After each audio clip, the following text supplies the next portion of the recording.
Kalau dah nak pergi.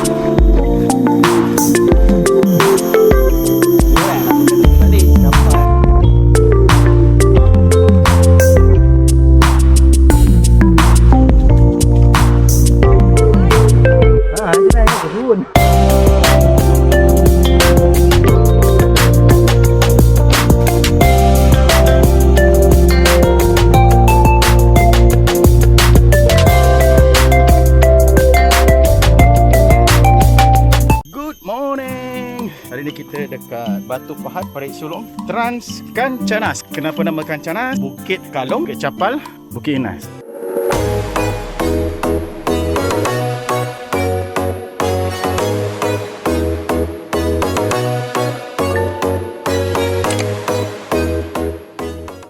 Saya follower Teguh.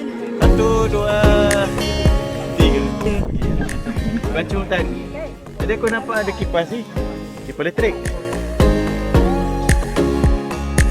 Hati-hati bila kita step sebab ada kawasan yang loose, yang kosong, takut dia terlus.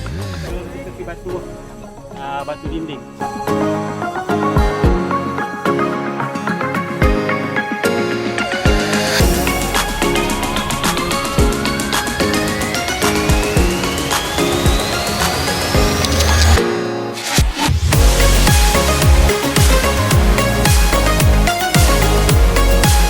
So dia total round trip 8 km, means one way 4 km, betul? Ada pokok yang kulit yang cantik ni kita panggil pokok bintangor. Yang sana. Bintangor ni ada banyak spesies. So ni salah satu yang ada kat sini lah. Pokok bintangor. Dia special dia, karakteristik dia kulit dia mengelupas yang cantik macam tu. Yang pegang tu apa? Yang ni keruing, pokok keruing. Keruing punya biji benih lah. Dia panggil keruing kertas. Dia ejen penembungaan dia. So ni dia cara dia untuk dia spread dia punya biji benih dia. Binatang makan. Buah ni ada biji benih ni. Buah ni binatang makan. Kalau kebanyakan yang jatuh dia dah dimakan oleh binatang. Yang ni belum matang lagi. Wow, kat sini ada angin lah. Best lah. Berangin sikit. Bunyi dah. Bunyi guru guys. Dah nak hujan. Saya harap tak hujan. Aku malas jalan hujan-hujan. So, apa topik kita hari ni? Aku rasa aku nak bercerita tentang yang kes baru-baru ni. Kes pendaki yang hilang. Semua orang tahu kisah Puan Jaslinda. Dan banyak lagi sebenarnya kes-kes pendaki yang hilang, hikers yang hilang semasa sedang mendaki. Dan juga kemalangan lain yang melibatkan contohnya hipotermia, yang Encik Mustaqim, Allahyarham Encik Mustaqim yang meninggal di Gunung Liang tahun lepas. Dan bukan setakat meninggal, dia ditinggalkan berseorang diri dan akhirnya dijumpai meninggal. Jadi ada banyak sebenarnya kes-kes orang hilang, termasuk yang kes lama seperti Hasan Ayat. Bagaimana kita nak mengelakkan perkara ni daripada berlaku lagi pada masa akan datang. So itu topik kita pada hari ini, sambil-sambil kita hiking dekat Trans Kancanas. Oh, member kita bawa beg baru. Try. Okey, hujan dah berhenti. Kita sambung jalan. Tadi hujan. Tadi kita dah sampai satu puncak. And after this, the next puncak, nama dia Puncak Capal. Puncak tadi aku lupa nama dia. And alright, aku nak teruskan. Kita sembang tentang ialah kes-kes kemalangan yang banyak kepada pendaki baru-baru ni. Bukan baru-baru ni jugalah, dah lama dah pun. Kes hilang, kes sesat, yang sakit, yang meninggal. So terlalu banyak lah sebenarnya kes-kes yang macam tu. So ada banyak lah bila berlaku, terutama Kak Jaslinda baru-baru ni. Jadi banyak lah orang komen dekat social media, macam-macam orang berdebat. Ada yang ada yang macam mengecam, ada yang menyokong. Dan kita tengok pula apa tindakan oleh pihak berkuasa,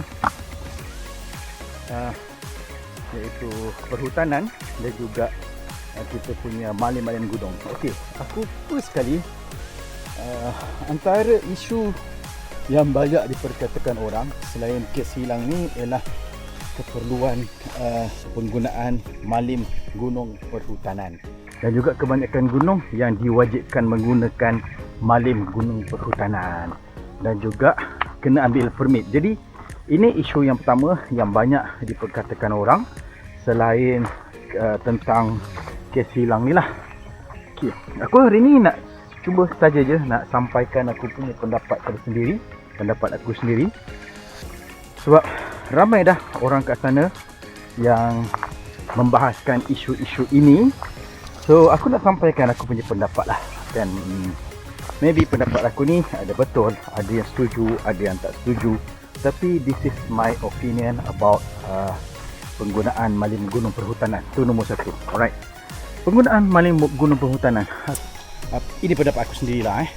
Aku sangat-sangat menyokong penggunaan malim gunung perhutanan dan mewajibkan malim gunung perhutanan pada kebanyakan gunung, sebab memang ia satu keperluan lah, dan aku sangat setuju bila diwajibkan, sebab ialah banyak orang bandingkan situation ataupun keadaan hiking sekarang dan dulu. Aku juga mendaki dah lama lah, daripada tahun 1995 aku start mendaki, dan aku dapat ada pengalaman dan merasakan industri hiking ni bermula daripada tak diwajibkan MGP, kemudian kebanyakan gunung pun tak ada permit, and then aku bermula dengan yang trekking yang kebanyakannya bermalam, tidur dekat puncak, bawa beg besar. Yalah, dan dulu-dulu pada waktu-waktu itu jaranglah kita buat daypack, day hike macam sekarang. Even Gunung Datuk pun aku dulu aku tak pernah daypack. Dulu aku tidur dekat almost puncak Gunung Datuk yang ada tempat tanah lapang tu kan. Gunung Nuang, gunung-gunung macam tu semuanya kita tidur bukan daypack lah. So aku juga bermula daripada era dan zaman yang macam gitu. Jadi sampailah sekarang zaman dah berubah, orang kata kan. Zaman dah berubah, dan pada waktu tu memang tak diwajibkan MGP. Kebanyakan gunung-gunung yang diwajib kecuali Gunung Tahan. Gunung Tahan je tak salah aku yang wajib lah, yang wajib. Gunung macam Gunung Korbu, Gayung, Yombela, semuanya aku yang guide sendiri kan. Dan aku pada zaman-zaman tu aku sendiri pun seorang guide lah. Okey. Dan masa tu aku student lagi di UIA, dan di UIA pada waktu itu kita ada satu bukan kata sistem, tapi kita melahirkan guide di kalangan student sendiri untuk bawa grup-grup kami di kalangan student UIA, okey, dalam kelab. Jadi aku melalui zaman-zaman tu. Jadi bila sekarang banyak diwajibkan MGP, diwajibkan malim gunung, diwajibkan permit, aku antara orang yang setuju. Okey, sebab memang sekarang ni berbezalah dengan keadaan yang dulu. Berbezanya dari segi apa? Sekarang ni memang hikers ni dah ramai. Pada aku terlalu ramai lah berbanding dulu. Jadi tertelan ke katu. Jadi kalau tak diwajibkan akan banyak masalah yang sesat, yang hilang, yang macam-macam masalah lain.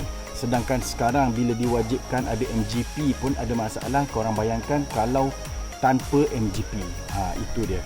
Sebab hutan-hutan kita ni sebenarnya berbahaya. Okay? Hutan kita kau nampak sekarang nampak tak berapa tebal lah kan. Tapi hutan-hutan macam ni memang senang kita tersesat. Okay? Tak jumpa jalan. Pokok tombang ke, tanah runtuh ke, terus jalan hilang. Dia tak sama macam aku juga banyak mendaki kat luar negara, dekat New Zealand, dekat Taiwan, pernah dekat banyak negara-negara lain lah yang kita nampak. Dan dekat Switzerland pun, kat sana pun, even kat Switzerland, gunung dia berbahaya apa semua pun tak diwajibkan ada malim gunung ni, tak diwajibkan guide. Kenapa? Sebab memang keadaan hutan dia berbeza lah dengan hutan kita. Berbanding hutan kita ni yang memang pada aku dah ada banyak risiko lah. Jadi aku sangat-sangat menyokong penggunaan mewajibkan MGP ni. Okay. Dan banyak juga orang komen, tak payah nak wajibkan semua, kurangkanlah yang mana nak diwajibkan. Pada aku okey je, sebab perhutanan dan MGP sendiri pun, diorang pun dah buat assessment tentang gunung mana yang perlu dan tidak perlu. Okey, jadi itu pendapat aku. Itu yang pertama, isu pertama. Tadi belum. Okey, kalau ni kapal. Betul lah. Besar. Tadi tu apa? Terompah. Ya mula-mula. Ya, tumpah. Tu bukit terompah lah Ha? Oh, okey. Ada cerita dia. Dulu dia pakai kat tu, keluar masjid apa tersarung kas orang. Satu tinggal sana, satu tinggal kat sini.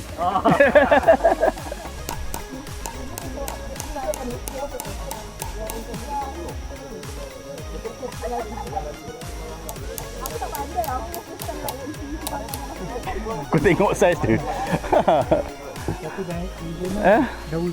Rajin betul dia nak buat dekat sini. Okey, itu tentang malim gunung. Now isu kedua tentang compress trip, okey, ataupun trip yang biasanya kalau yang tak faham apa tu compress, ialah tu trip yang biasanya kalau trail tu ataupun gunung tu orang mendaki 4 hari, 5 hari, kita dipendekkan jadi 1 hari 24 jam, 48 jam. Itu maksudnya compress. Maksudnya trip yang panjang diringkaskan, dipendekkan. So ini pun menjadi satu isu apabila banyak trip-trip compress ni mengundang kepada kemalangan. Kes orang hilang, kes kecederaan, kes hipotermia, kes ditinggalkan. Kebanyakannya dikatakan adalah kerana trip compress. Kerana trip compress ni sebenarnya ialah lately mungkin 8-10 tahun yang kebelakangan ini mula famous trail running. Okey, selama-lama ni biasa kan kita selalu running ialah di jalan raya lah, kita masuk marathon, half marathon. Tapi trail running mula popular, okey, di Malaysia, dan sebenarnya di negara lain, di luar negara dah lamalah popular trail running ni. Aku sendiri pun adalah organizer kepada trail running since 1990. Aku terlibat since 1998. Okey. Pada waktu tu dan pada tahun 2000 aku sendiri adalah organizer kepada Nuang Challenge. Okey, National Nuang Challenge, iaitu trail running lah. Aktiviti trail berlumba untuk mendaki Gunung Nuang. Okey. Jadi apabila trail running ni popular, semakin popular, jadi ramailah hikers kita mula masuk event-event trail running, dan akhirnya banyak gunung-gunung yang biasanya kita naik 3 hari 4 hari, kita boleh naik, hikers boleh naik dalam tempoh 24 jam. Okey, mungkin dalam tempoh 1 hari tanpa bermalam. Okey, jadi sebab itulah wujudnya trip compress, dan akhirnya trip compress itu sendiri semakin popular, dan ia melibatkan orang-orang yang bukan masuk trail running pun. Jadi itulah menjadi isunya. Kalau memang trail runner lah, okey, memang untuk orang yang training untuk sebagai trail runner, mungkin tak ada masalah, sebabkan mereka memang well train, dan diorang memang training untuk masuk dalam compress punya trip yang macam inilah. Okey. Tapi yang bila menjadi masalah ialah hikers yang biasa, yang bukan trail runner, juga masuk mendaki dengan cara compress ataupun mengikut trail runner punya teknik pendakian. Jadi itu yang mengundang masalah. So apa pendapat aku? Okey, banyak berlaku perdebatan lah di kalangan hikers dekat luar sana tentang trip compress. Ada yang setuju, ada yang tak setuju, ada yang memang mereka sendiri pun memang trail runner. So pendapat aku sendiri, dan akhirnya apabila banyak berlaku kes kemalangan, hilang, macam-macam lagi lah, termasuklah yang Kak Jaslinda punya kes, termasuklah Mustaqim punya kes yang meninggal di Gunung Batu Putih, di Gunung Liang. Terdapatlah tindakan daripada perhutanan untuk menghadkan pendakian secara kompres ni. Okey. Cara dia lah mereka tetapkan satu tempoh minimum untuk satu-satu trail. Contohnya Gunung Korbu. Okey. Mungkin sebelum ni ramai je hikers yang mendaki secara kompres one day trip ke Gunung Korbu dan turun balik secara kompres. Now dia dah tetapkan minimum 2 hari untuk mendaki Gunung Korbu. Itu cara bagaimana perhutanan mengekang masalah inilah. So apa pendapat aku? Pendapat aku sendiri ialah trail running ni adalah satu aktiviti yang bagus. Okey. Dia adalah berbeza dengan hiking. Dia adalah satu aktiviti yang berbeza dengan hiking, di mana hiking kita berjalan biasa secara santai dengan membawa beban macam ini. Ada yang bermalam, ada yang tak bermalam untuk trail yang pendek. Tapi trail running, dia punya teknik pendakian dia adalah lebih laju, lebih cepat, dan kebanyakan mereka orang-orang yang fit lah yang masuk dalam trail running. Jadi pada pendapat aku, dia menjadi masalah apabila hikers yang bukan runners, yang tidak training untuk menjadi seorang pelari yang berlumba di denai, juga membuat trip kompres. So trail running ni sebenarnya di Malaysia dah semakin besar lah, semakin maju, semakin advance, dan ramai trail runners kita dah berlumba dekat luar negara. UTMB di France, ada masuk World Championship di Spain baru-baru ni. Jadi sebenarnya trail runners kita ni dah advance tau. And then di Malaysia sendiri pun dah ada banyak event-event trail running race, perlombaan. Contohnya Kautra, contoh lain Merapuh Trail Run. Banyaklah trail run yang dianjurkan dekat Malaysia. So aku berpendapat bahawa trail running ni harus dikekalkan dan disokong. Okey. Sebab banyak pendaki-pendaki yang terror lah kat luar negara. Kita selalu tengok Kilian Jornet. Kilian Jornet adalah trail runners world class lah, antara yang paling terror lah dekat dunia ni. Dan mereka telah berjaya, malah boleh mendaki Everest. Everest pun diorang boleh buat dengan cara trail running. Okey, Everest. Okey, baru-baru ni 2026 aku pergi Everest. Pada tahun 2026 ni satu rekod baru dibuat. Pendakian Everest secara ultra running yang macam ni, tempoh pendakian dia ialah 9 jam daripada base camp naik ke puncak, dan dia turun balik total 16 ke 14 jam. So world record baru-baru ni. Dan aku sendiri, dalam tim aku ada seorang nama dia Punjo Sherpa, Punjo Lama Sherpa. Dia adalah wanita yang memegang rekod pendakian Everest paling laju, Punjo Lama Sherpa. So di Malaysia juga, pada aku aktiviti trail running ni patut disokong lah. Sama juga kita ada Kinabalu, Kinabalu punya challenge kan, mendaki Kinabalu. Jadi aku amat menggalakkan aktiviti trail running yang mana diorang mendaki secara kompres lah, secara kompres untuk training. Jadi aku tidak bersetuju kalau dihadkan, ditutup lah. Banyak juga gunung-gunung ditutup, tak lagi dibenarkan mendaki secara kompres ataupun trail running punya style. Okay? Jadi sayanglah kalau kita tidak lagi menggalakkan trail running ataupun kompres ni, sebabkan orang Malaysia memang boleh pergi jauh. Kita selalu tengok orang luar negara, Mat Saleh, kita kadang bangga dengan diorang. Tapi bila orang kita sendiri nak buat sesuatu yang macam itu, tapi kita menghalang mereka. Jadi itu pendapat aku. Trail running harus dikekalkan. Trip kompres juga, trip kompres yang melibatkan trail runners harus disokong, dikekalkan. Cuma kita patut berikan kesedaran kepada hikers, okey, untuk buat assessment mana-mana trail, mana-mana trip, supaya mereka yang bukan runners, yang mendaki macam aku ni lah. Aku bukan runners, aku mendaki biasa je, pelan-pelan.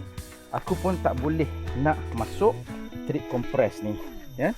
Jadi yang penting ialah kita kena berikan kesedaran kepada hikers, ingatkan kepada hikers tentang trip yang macam mana diorang boleh join. Okey, untuk hikers biasa macam aku ni, aku takkan join compress trip. Untuk runners, okey, mesti bolehlah dibenarkan untuk join compress trip sebagai training diorang dalam trail running. Itu pendapat aku. Jadi apa yang patut kita buat sepatutnya untuk mengelakkan daripada kes-kes kemalangan kepada hikers ni, daripada terus berlaku kes hilang, kes kes kecederaan. Jadi pada pendapat aku sendiri, ini yang terakhir, selain daripada penggunaan malin gunung perhutanan, okey, ia adalah satu tindakan yang baguslah untuk mewajibkan malin gunung perhutanan untuk mengelakkan banyak kes kemalangan di dalam hutan kepada hikers. Cumanya ia tetap berlaku, banyak berlaku, dan aku yakin dia telah berkurangan lah, ataupun dengan adanya malin gunung ni, kita sebenarnya dapat mengurangkan berbanding tanpa malin gunung perhutanan. So apa yang patut kita buat ialah, pada pendapat aku, kebanyakan kes-kes kemalangan, hilang dan sebagainya adalah disebabkan hikers berjalan seorang diri. Okay, aku ni pun nampak macam jalan seorang kan, sebenarnya ada kat depan tu. Sebab aku nampak video, aku jalan kat belakang sikit, aku nampak orang kat depan. Jadi kita kena buat satu sistem, ataupun kena ubah kita punya cara pendakian yang selalu menjadikan hikers tu kadang-kadang berjalan seorang diri. Okey, daripada bila-bila dalam grup, tiba-tiba dia tertinggal seorang. Okey, jadi kita kena mengelakkan daripada perkara tu daripada terus berlaku dengan cara ialah, sekarang ni kita dah ada sistem pendakian satu malin gunung MGP dengan 7 pendaki. Jadi itu adalah satu sistem yang bagus pada aku. Jadi ia mesti diteruskan dan dikekalkan. Okey. Jadi Jadi macam mana nak mengelakkan daripada kes-kes hilang ni dari terus berlaku ialah, sistem ini harus dikuatkuasakan, iaitu seorang malim mesti berjalan dengan 7 orang pendaki dia. Okey, bersama-sama setiap masa. Okey, jadi seorang malim tu sebenarnya dia boleh nampak.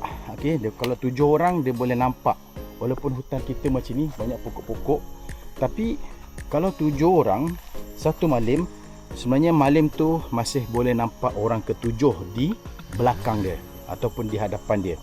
Okey, sebab tu sistem dia 1:7. Jadi kena pastikan sekurang-kurangnya 7 orang ni bersama satu malim. Okey, buddy system. Okey, banyak orang cakap buddy system, sekurang-kurangnya 2 orang. Okey, aku rasa sistem buddy system ni bukannya sebenarnya tak berapa bagus, sebab bila berjalan 2 orang, katakanlah apa-apa masalah berlaku, jadi seorang yang sakit tu tak ada siapa yang boleh bantu, dan siapa pula nak pergi minta pertolongan. Okey, jadi sistem malim 1:7 ni sangat bagus, sebab katakanlah seorang daripada 7 tu sakit, injured, so lagi, dan kita perlu minta bantuan, so 3 orang boleh duduk bersama pesakit.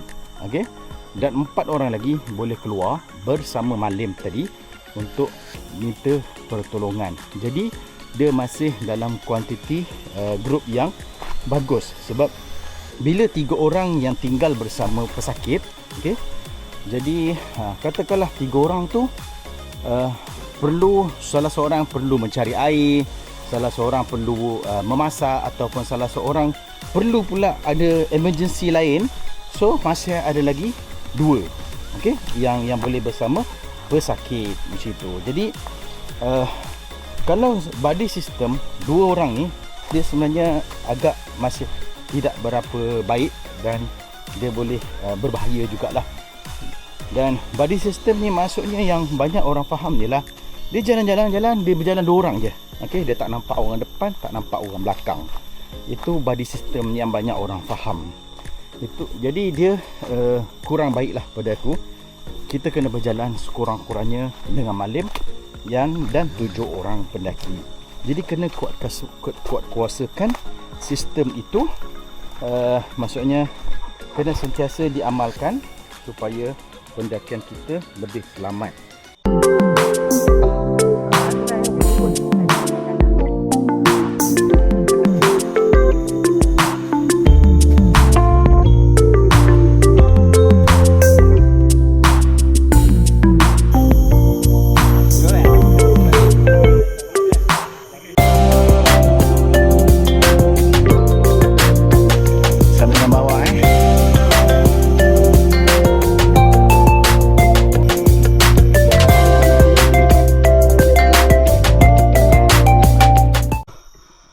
Sampai juga naik bukit ni. So, dialah menjadi tanggungjawab Malim, peranan kepada MGP untuk melaksanakan SOP ini untuk pastikan keselamatan pendakian. Okey, jadi aku rasa itu 3 isu yang aku bahaskan hari ini. Yang pertama tentang penggunaan Malim Gunung Perhutanan. Yang kedua tentang trip kompres.